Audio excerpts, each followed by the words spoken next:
Baik, selamat pagi. Assalamualaikum warahmatullahi wabarakatuh.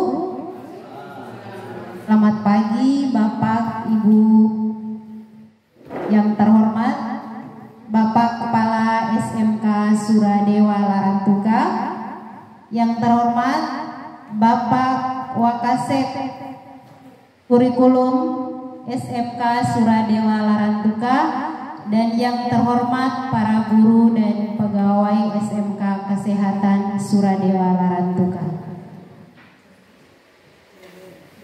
Baik, yang pertama marilah kita panjatkan puja dan puji syukur kita kehadirat Allah Subhanahu wa Ta'ala yang telah memberikan kita kesempatan, nikmat, sehat, walafiat, sehingga kita dapat berkumpul di ruangan SMK Suradewa ini untuk mengikuti kegiatan calon guru penggerak yang dibawakan oleh Bapak Abu Bakar Esdasi SSI yang berjudul Budaya Positif. Budaya Positif. Baik, yang kedua, tak lupa pula salam serta salawat kita haturkan kepada junjungan Nabi besar kita Muhammad Sallallahu Alaihi Wasallam, Nabi yang telah membawa kita dari zaman jahiliyah sampai pada peradaban Islam yang kita rasakan sampai saat ini. Langsung saja kita masuk ke acara yang pertama, sambutan yang dibawakan oleh Bapak Kepala SMK Suradewa Larantuka. Kepada Bapak, waktu dan kesempatan kami berikan. Kita bersyukur kepada Allah Subhanahu wa Ta'ala, Tuhan yang Maha Kuasa, atas rahmat yang diberikan kepada kita sehingga pada kesempatan siang hari ini kita boleh bersama berkumpul di ruangan ini untuk melaksanakan salah satu kegiatan calon guru penggerak kita, yakni Pak Abu Bakar Esdasi, satu-satunya calon guru penggerak yang berada di SMK Suradewa. Adapun materi yang akan disampaikan pada kesempatan pagi ini untuk kita semua yang dibawakan oleh Pak Abu adalah budaya positif. Di antaranya disiplin positif dan nilai kebajikan universal, kemudian teori motivasi, hukuman dan penghargaan restitusi, keyakinan kelas, kebutuhan dasar manusia, restitusi 5 posisi kontrol, restitusi segitiga restitusi. Saya berharap bahwa materi yang nanti akan diberikan ini sebagai hal yang baik untuk Bapak Ibu guru SMK Suradewa, dan mudah-mudahan ada jejak yang akan kita ikuti yang sudah dilaksanakan oleh Pak Abu. Kemarin Ibu Dina dan Ibu Sisi sempat ikut, tetapi karena waktu tidak sempat bersahabat sehingga tidak bisa. Saya berharap bahwa segala hal yang diberikan pemerintah untuk kita respon, sehingga hasil yang akan kita dapat juga lebih baik. Untuk mempersingkat waktu, saya langsung mempersilahkan Pak Abu untuk memberikan materi ini. Kita dengarkan bersama, kita ikuti bersama, yang mungkin juga kita bisa merealisasikan lewat kegiatan belajar mengajar di kelas. Terima kasih banyak. Selamat mengikuti kegiatan ini. Selamat siang. Assalamualaikum warahmatullahi wabarakatuh. Kepala sekolah, teman-teman guru yang saya hormati, puji Tuhan, syukur kepada Allah Subhanahu wa Ta'ala. Allah Subhanahu wa Ta'ala masih memberikan kita umur panjang sehingga kita masih dipertemukan kembali di ruangan ini dalam rangka mengikuti salah satu kegiatan penyajian materi tentang budaya positif. Ini adalah salah satu langkah untuk pengimbasan materi-materi yang sudah kami ikuti dalam program pendidikan guru penggerak. Bapak Ibu sekalian, materi hari ini yang akan saya bawakan adalah budaya positif. Modul yang kami pelajari modul 1.4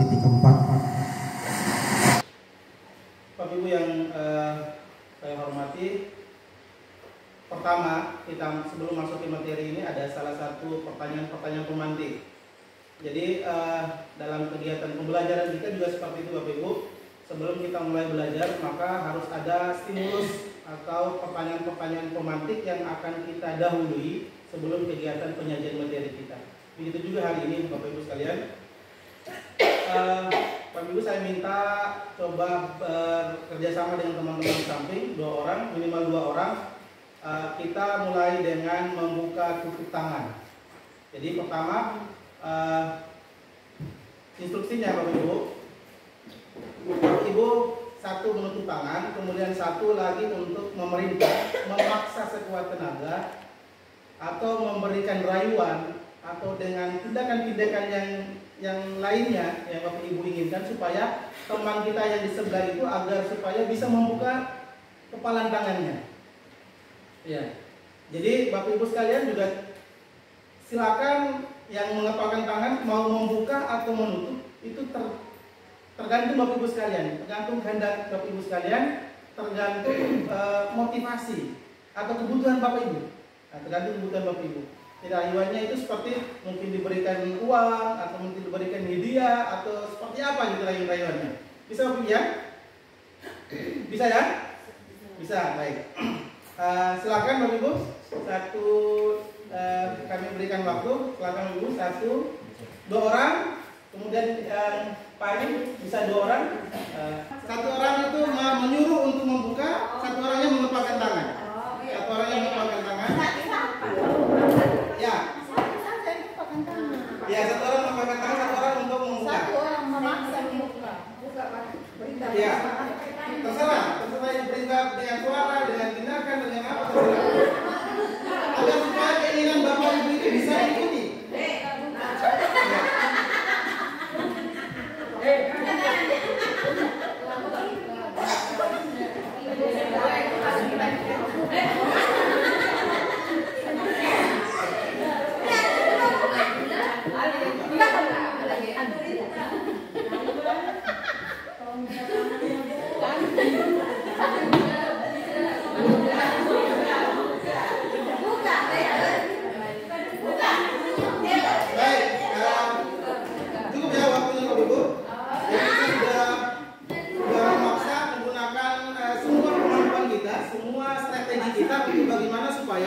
Keinginan kita itu bisa diikuti orang yang kita paksakan tadi. Jadi orang yang mengepalkan tangan kita inginkan supaya orang bisa mengepalkan tangan. Sekarang Bapak Ibu sekalian kita lihat kepalan tangan Anda itu mengapa? Ini ya. Apakah Anda atau Bapak Ibu di samping Anda itu menutup kepalan tangan Anda? Mengapa? Atau alasan Anda atau teman Anda tetap menutup kepalan tangan Anda? Jadi yang pertanyaan pertama tadi itu tidak terjawab. Kenapa? Karena tidak ada yang membuka. Ya Bapak Ibu ya? Ya, jadi tidak ada jawabannya. Jawabannya ada pada pertanyaan yang kedua. Bapak Ibu juga sudah menjawab. Kemudian kita masuk ke pertanyaan ketiga. Dalam kegiatan ini, sesungguhnya siapa yang memegang kendali atau kontrol Anda? Diri sendiri. Baik Bapak Ibu. Diri sendiri ya? Iya. Baik, terima kasih. Ini kita pegang ya. Ini kita berikan blok, kemudian kasih tanda, menebalkan tanda hitam. Oke. Diri sendiri. Baik. Kita masuk ke pertanyaan berikut tentang disiplin positif dan nilai kebajikan universal. Sebelum kita masuk di sini Bapak Ibu, ada satu miskonsepsi yang hari ini tetap ada di dalam paradigma kita. Miskonsepsinya tetap ada di dalam diri kita. Apa itu Bapak Ibu sekalian? Bahwa setiap hukuman yang kita berikan atau setiap tindakan yang kita lakukan itu kita inginkan supaya peserta didik atau teman kita itu harus mengikuti kehendak kita. Atau terkait dengan kontrol kita terhadap siswa itu, kita sering memberikan kekuasaan kita sebagai guru untuk memberikan hukuman, untuk memberikan tindakan-tindakan yang menyakitkan siswa agar supaya siswa itu mengikuti kita. Tapi Bapak Ibu, perlu kita ketahui bahwa menurut Ki Hajar Dewantara mengatakan bahwa pendidikan itu menuntun, bukan memaksa. Jadi pendidikan itu adalah menuntun siswa untuk mencapai kebahagiaan setinggi-tingginya. Kita tidak punya kehendak, kita tidak punya kemampuan atau tidak punya hak untuk memaksa orang lain untuk mengikuti kita. Jadi tidak ada. Ini yang disebut dengan kodrat alam. Jadi setiap manusia itu lahir dengan membawa kodrat alam. Kemudian Bapak Ibu, kita kembali kita lihat dengan teori kontrol yang dikemukakan oleh Pak William Glasser, salah satu tokoh pendidikan. Dia katakan begini: semua perilaku memiliki tujuan, bahkan terhadap perilaku yang tidak disukai. Jadi Bapak Ibu sekalian, kadang-kadang kita berpandangan jelek atau berpandangan negatif terhadap siswa-siswa yang melakukan kesalahan.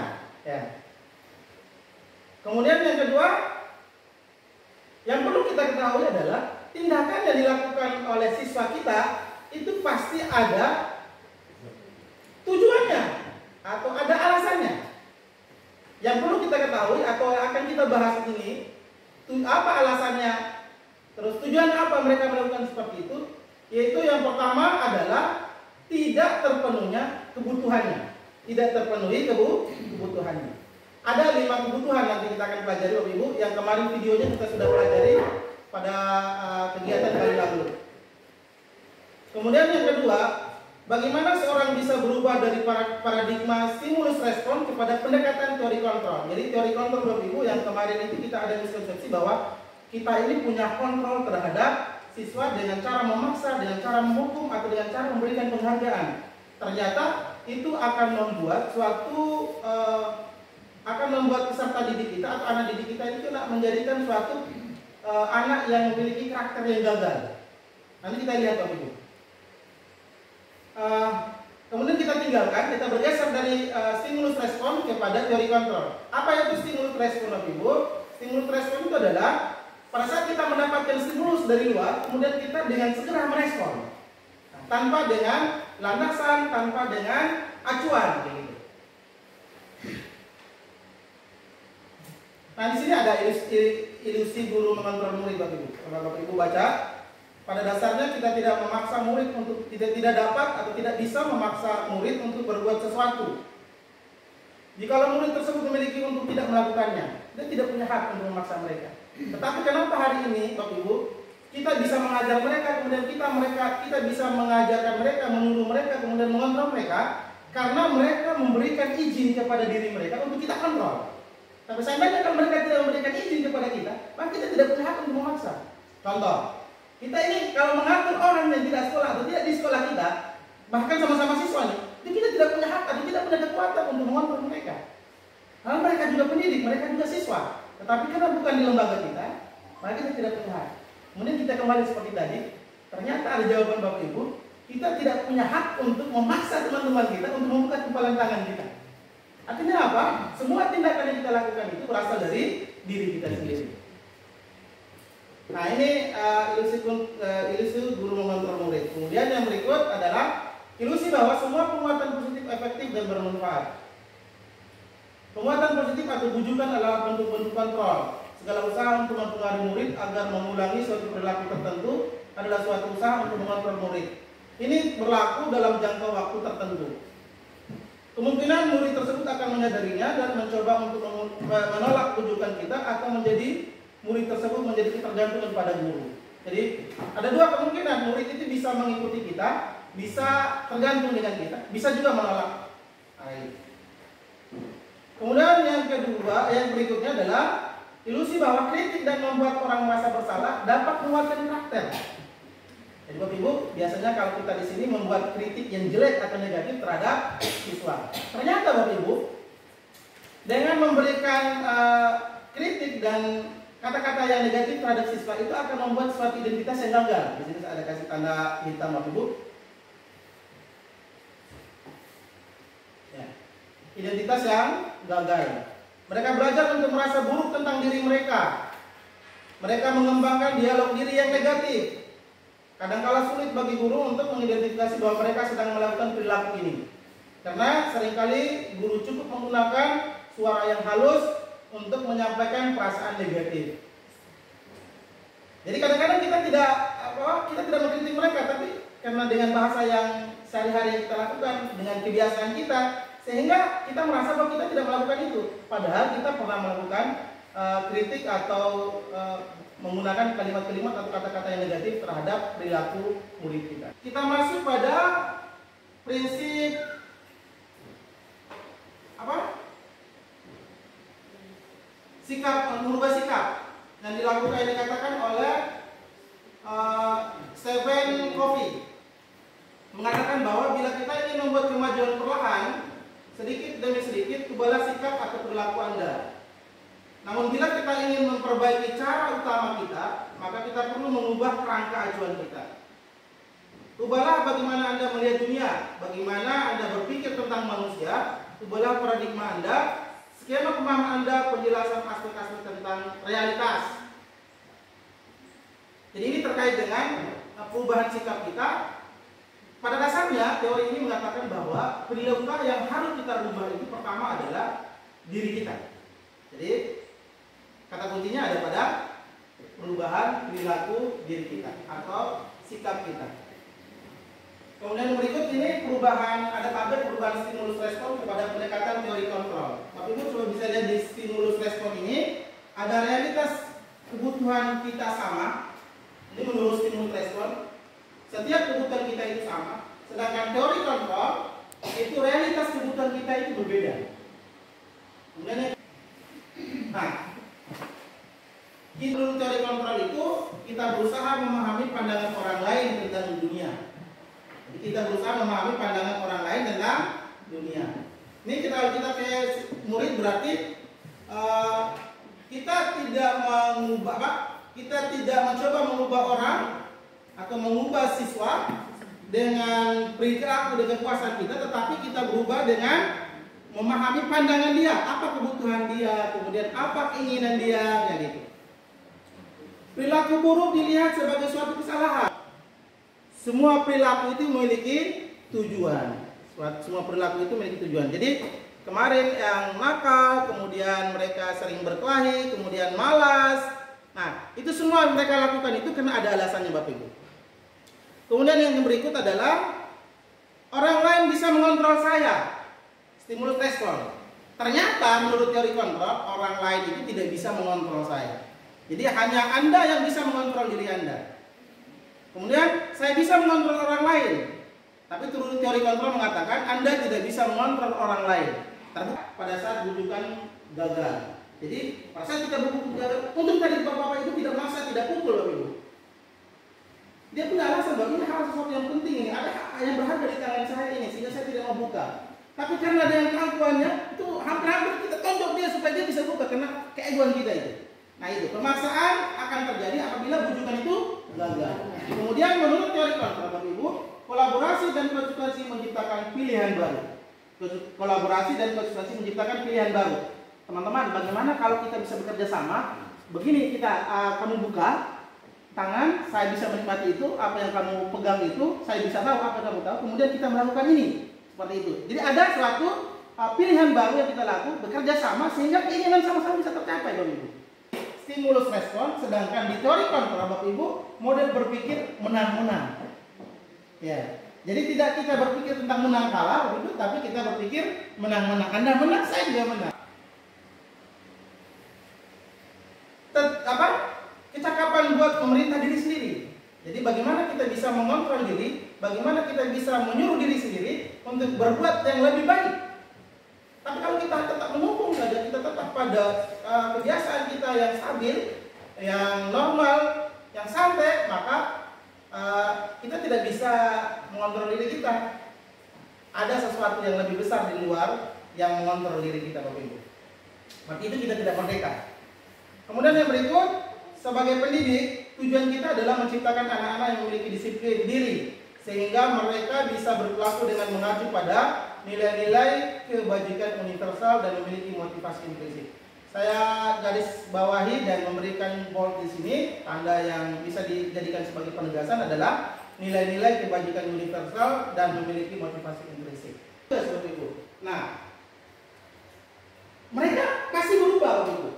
Tapi dalam waktu yang pendek dan tidak terkesan, Bapak Ibu. Dan bisa juga ketergantungan. Maksudnya begini, Bapak Ibu. Mungkin mereka disiplin itu di sini saja, tapi di luar dari sekolah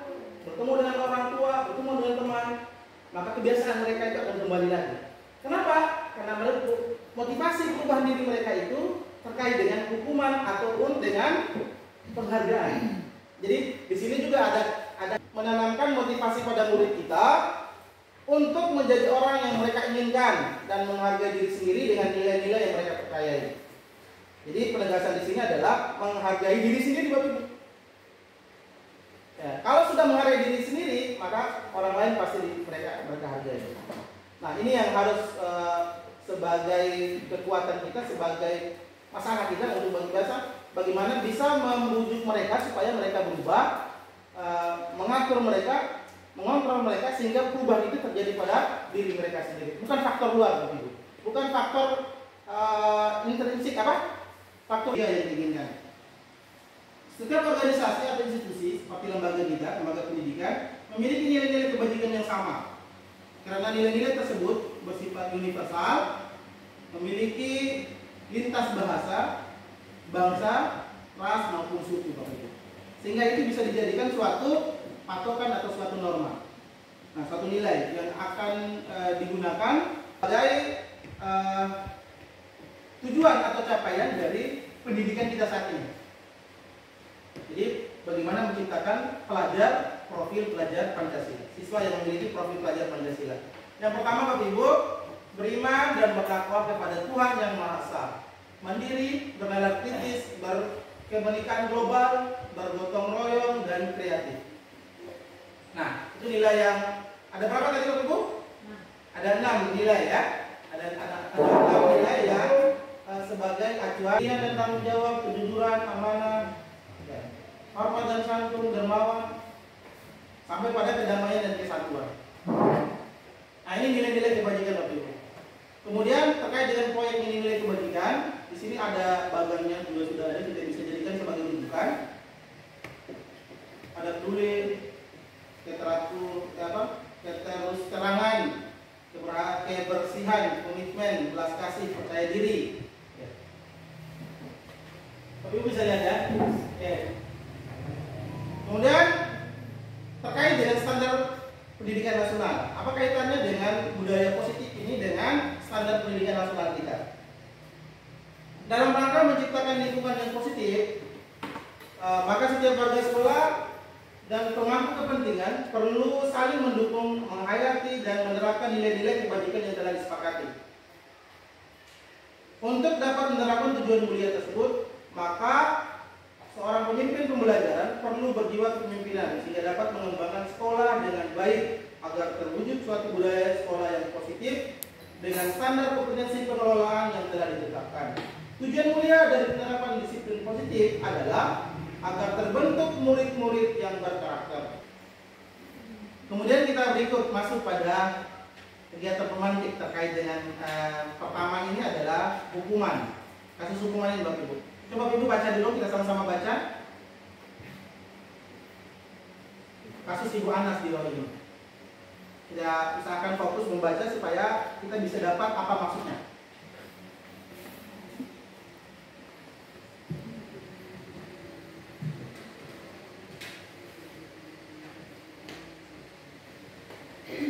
Bisa dapat Bapak Ibu? Iya.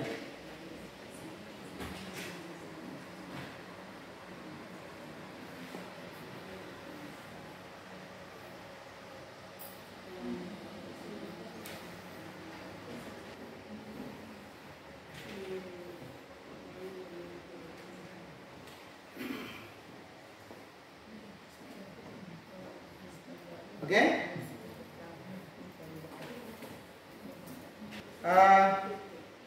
Dari cerita ini, Bapak Ibu, dari IPA ya, IPA kurang menguasai pelajaran matematika sehingga dia tidak bisa menjawab soal atau mengerjakan soal, sehingga diberikan sanksi atau hukuman terhadap siswa ini. Nah, ceritanya seperti itu. Kemudian disuruh maju kelas, memegang hidung, kemudian ditertawa oleh teman-temannya, Bapak Ibu. Malunya luar biasa ini siswanya. Pasti kalau kita dalam posisi dia, pasti kita malu. Tidak setuju. Alasannya, Bapak Ibu, mengapa?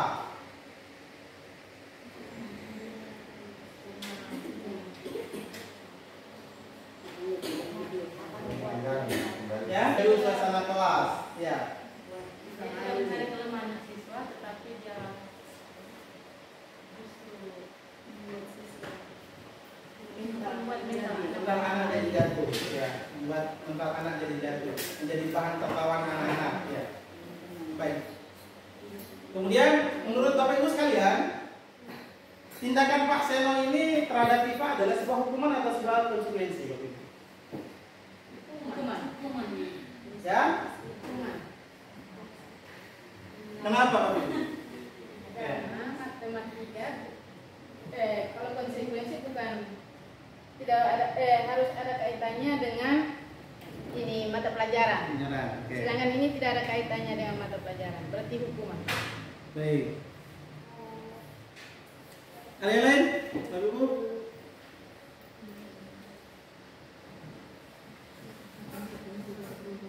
Ada yang lain?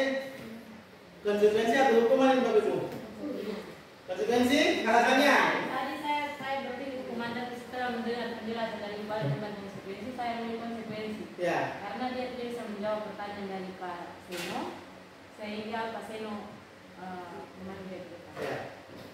Teori konsekuensi Bapak Ibu, kalau tidak bisa membaca atau tidak belajar, konsekuensinya adalah tidak tahu.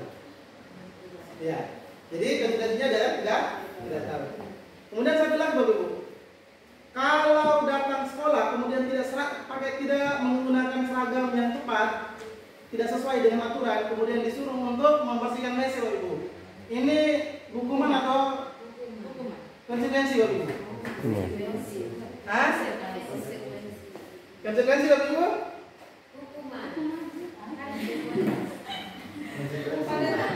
Ya, baik. Pertanyaannya kita simpan Bapak Ibu. Ini menjadi pertanyaannya.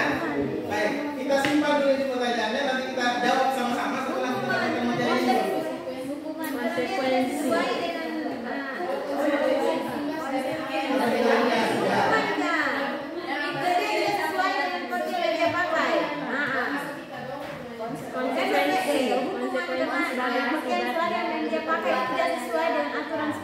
Aturan sekolah, misalnya hari Senin putih abu, ternyata dia memakai ini. jadi hukuman.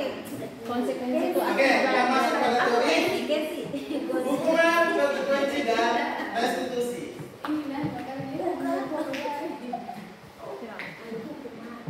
Bapak Ibu, dalam menjalankan peraturan ataupun keyakinan kelas, bila suatu pelanggaran tertentu, proses untuk menciptakan suatu kondisi bagi murid untuk memperbaiki kesalahan mereka, sehingga mereka bisa kembali pada kelompok mereka dengan karakter yang lebih kuat. Restitusi juga merupakan proses kolaboratif atau kolaborasi yang mengajarkan murid untuk mencari solusi untuk masalah mereka dan membantu murid berpikir tentang orang seperti apa, kemudian apa yang mereka akan lakukan setelah ini, kemudian menyadari kesalahan apa yang mereka lakukan. Ya. Dijelaskan hukuman atau konsekuensi Sama. Oke. Bila sama, di mana persamaannya Bapak Ibu? Sama-sama apa? Sama-sama dihukum begitu. Kan di depan kelas memegang hidungnya. Kalau pelanggaran berarti Kalau pelanggaran ada aturannya. Aturan memang ada Bapak Ibu. Aturan memang ada. Aturan itu ada. Apakah dalam bentuk keyakinan kelas kan? Atau aturan-aturan yang kita sepakati itu tetap ada Bapak Ibu. Tapi bagaimana tindakan kita untuk menegakkan aturan itu? Aturan yang di sini kita maksud itu adalah disiplin positif. Jadi aturan-aturan itu berisinya adalah disiplin positif. Tapi penerapan disiplin positif itu apakah kita gunakan hukuman, konsekuensi atau restitusi?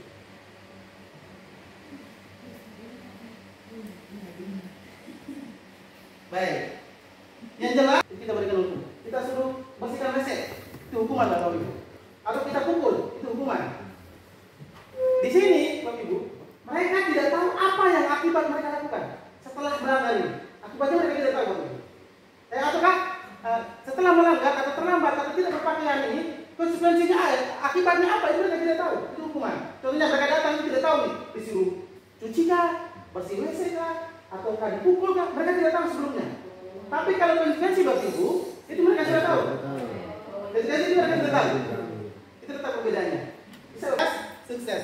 Di identitas gagal itu ada hukuman. Hukuman tidak dipakai Bapak Ibu. Sepakat Bapak Ibu? Sepakat. Sepakat. Identitas sukses itu ada dua disiplin di sini. Konsekuensi, restitusi. Nah, konsekuensi sering kita pakai. Jalan tengahnya itu ya untuk siswa kita sekarang kita pakai konsekuensi. Restitusi mungkin belum bisa sama sekali Bapak Ibu. Restitusi itu belum bisa kecuali Bapak Ibu sepakat kita mulai bisa. Tapi kalau seperti bahasanya Ibu Salwati itu karena budaya di Jawa tidak sama dengan kita di sini. Nah, kita tidak bisa akan sampai pada restitusi Bapak Ibu.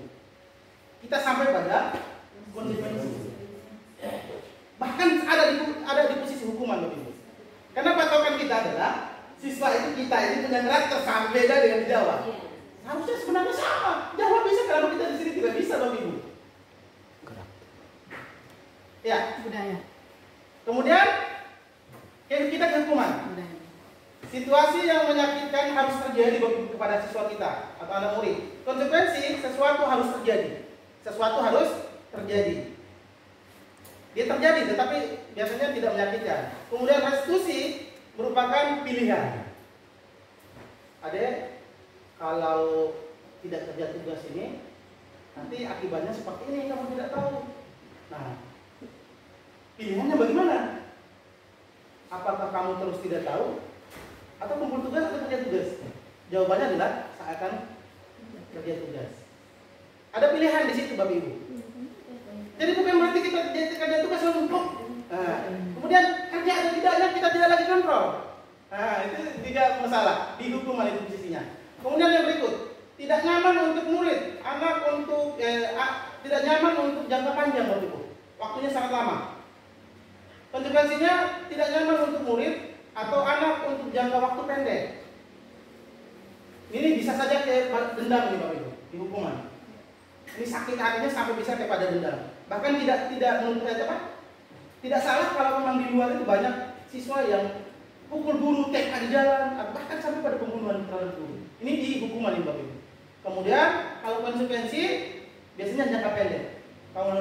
Jadi di kelas Bapak Ibu saya tidak lagi pegang kata-kata kasar atau teriak, menghina mereka, itu tidak ada lagi. Nanti itu dirasakan oleh siswa saya. Kemudian yang berikut di konsekuensi itu anak atau siswa belajar taat peraturan.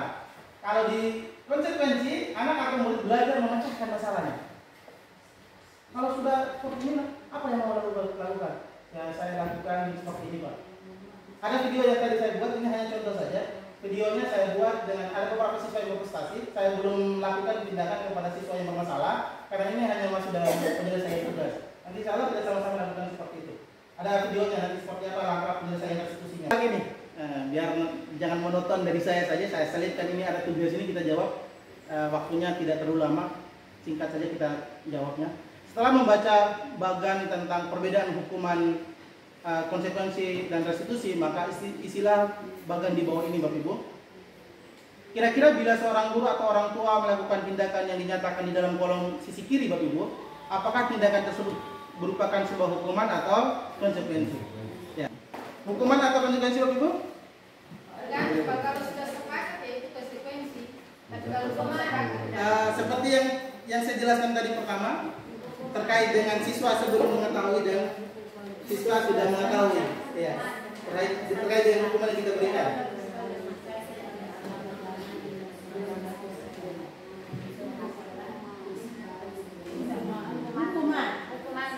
Ya? Hukuman? Ya, boleh kita diberikan hukuman. Bahkan ini semua hukuman ada yang restitusi, ada yang di konstitusi, apa? Konsekuensi? Yang kedua, yang itu lari mengelilingi lapangan basket 2 kali karena terlambat lagi di sekolah. Hukuman. Oke, 100. Memberikan coretan yang dibuatnya, membersihkan coretan yang dibuatnya di meja tulis. Konsekuensi. Oke. Berikut. Murid diminta untuk push up 15 kali. Hukuman. Menggantikan tugas teman yang telah dicoret-coret. Konsekuensi. Mantap. Berikut. Berjemur di lapangan basket pukul 12.00. Siang ini. Hukuman. Murid diminta bertelanjang kaki sepanjang hari karena tidak menggunakan sepatu warna hitam. Konsekuensi. Konsekuensi karena aturan sekolahnya kita sudah tegakkan. Siswanya sudah tahu. Baik. Berdiri di depan kelas sambil mengangkat kaki satu karena tidak bisa menjawab pertanyaan. Konsekuensi. Membersihkan tumpahan air di meja karena tersenggol pada saat belajar. Kehilangan 10 menit jam istirahat untuk mengerjakan tugas karena terlambat datang. Konsekuensi. Duduk di bangku di pinggir lapangan pada saat jam istirahat, tidak diizinkan bermain oleh guru piket karena mencederai teman saat bermain di lapangan. Konsekuensi baru. Konsekuensi orang kartu kuning itu dulu di lapangan tidak masuk. Baik, terlambat hadir di pembelajaran daring 15 menit dan diminta untuk tinggal 15 menit sesudah kelas usai untuk membahas ketertinggalan pembelajaran.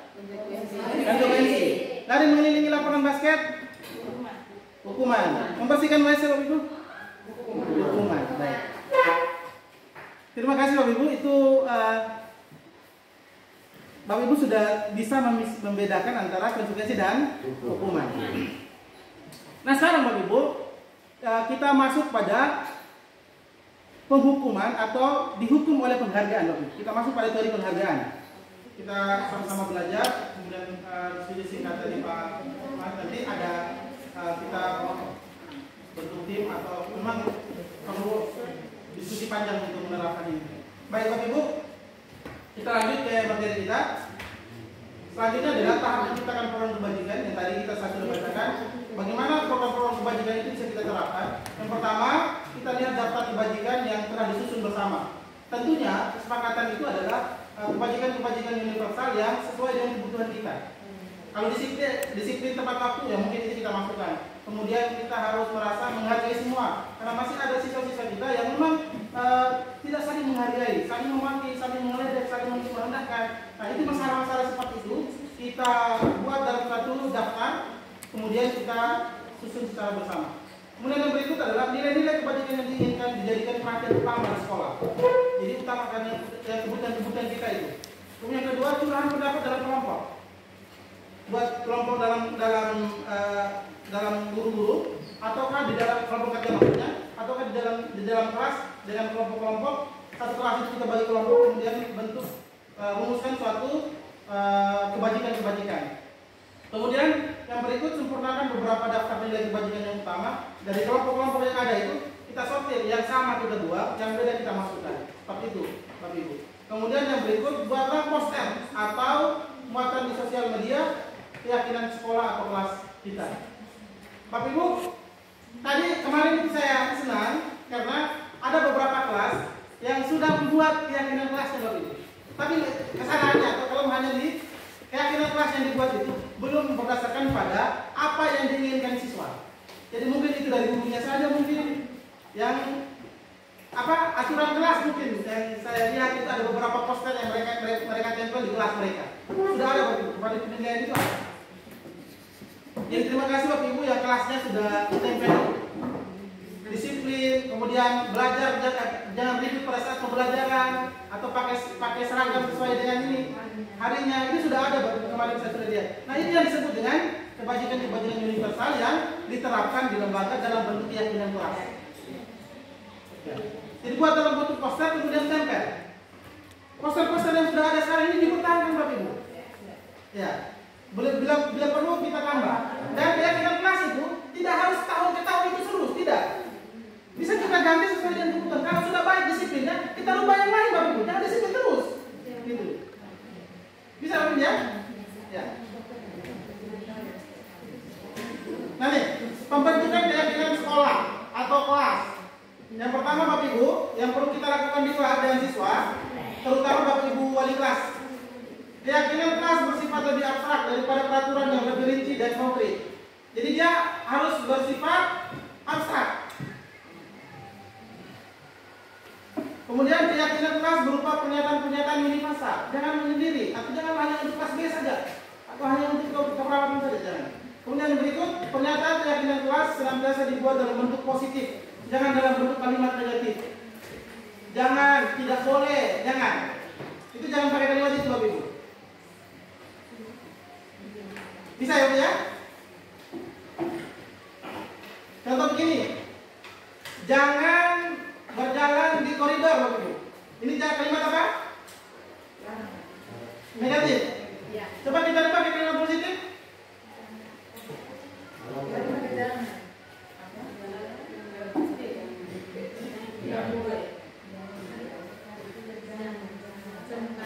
Jangan berjalan di koridor. Ada tampak cantik kalau tidak melalui tempat. Harus dikasihin. Ubah kalimat negatif ke kalimat positif. Supaya mereka jangan terkesan itu mereka dilarang gitu, Bapak Ibu. Terkesannya jangan dilarang, jangan melarang mereka. Sama-sama kita menyuruh mereka jangan berjalan di koridor, tapi jangan pakai kata jangan, tidak boleh. Nanti kalimatnya Bapak Ibu susun sendiri. Kita sama-sama dulu. Baik, berikut. Keyakinan keras sebaiknya sesuatu yang dapat diterapkan di lingkungan tersebut. Jadi jangan muluk-muluk, Bapak Ibu, yang kita bisa terapkan. Semua warga kelas hendaknya ikut berkontribusi dalam pembuatan keyakinan kelas lewat kegiatan curah pendapat. Jadi Bapak Ibu, keyakinan kelas itu bukan dari kita. Keyakinan kelas itu dari siswa. Kemarin itu saya sudah terapkan, ada buat videonya tapi belum saya masukkan di slide. Videonya itu saya buat keyakinan kelas dan kelas impian. Jadi pada saat kemarin mereka buat kelas itu untuk lomba itu, saya bilang, apakah ini keyakinan kelas yang kalian impikan kemarin? Apakah ini impian kelas kalian? Kayak gitu. Ada yang bilang ya, kelas kami itu harus asri, harus tenang belajar dan bersih. Nah, seperti ini Pak. Jadi ini yang harus kita kejar. Kemudian yang berikut, bersedia meninjau kembali keyakinan kelas dari waktu ke waktu. Maksudnya kita harus ada perubahan. Kita rubah itu nilai-nilai kebajikan yang sudah ada, yang sudah budaya. Kita kembali ke nilai-nilai kebajikan yang belum ada, supaya menjadi budaya yang lebih banyak lagi gitu, luas.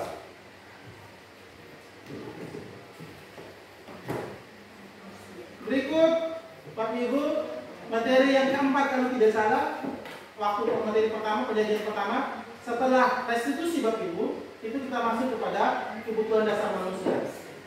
Nah, ini Bapak Ibu perlu tahu, sehingga alasan-alasan siswa untuk melakukan hal yang tidak baik, masalah-masalah yang ditimbulkan oleh siswa, itu bisa kita kendali, kita tidak emosi dan kita tidak memberikan hukuman terhadap mereka, Bapak Ibu.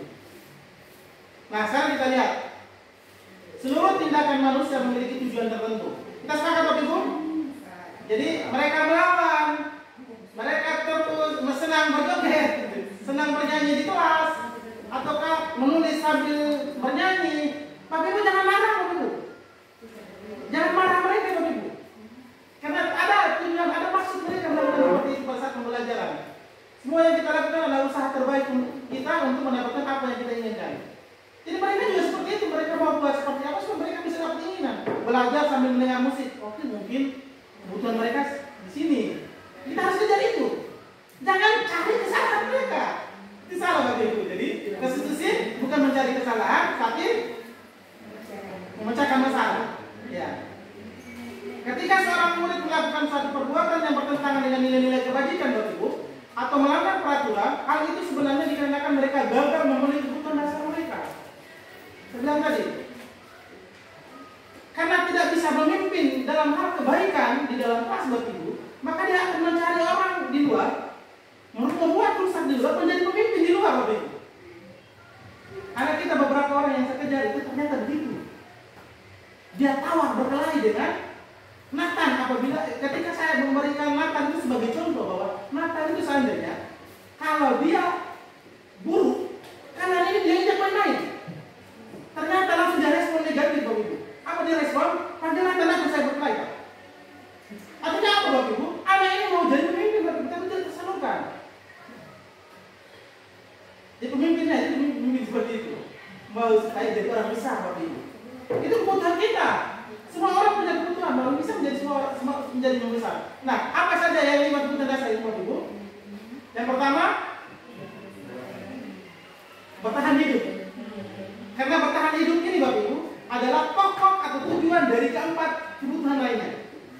Jadi contohnya, pertama adalah kasih sayang dan rasa dihormati, rasa diterima. Bapak Ibu punya apa? Butuh tidak ini Bapak Ibu? Butuh tidak. Kita semua butuh disayangi. Kita butuh diterima. Kayak kita di sini pasti tidak nyaman kalau kita di sini kalau tidak dibutuh oleh kepala sekolah atau yayasan, tidak nyaman pasti Bapak Ibu. Dan kita di sini Bapak Ibu, kalau tidak ada rasa kasih sayang di sini kita juga tidak nyaman Bapak Ibu. Mungkin kalaupun dikasih 1 miliar saya tidak mau Bapak Ibu. Tapi kenapa hari ini 500 gaji kita Bapak Ibu, tapi kita masih betah? Kesel. Di lembaga ini pasti ada melihat kebutuhan dasar kita, yaitu kita menghargai, kita rasa disayangi. Kemudian yang berikut Bapak Ibu, kebebasan.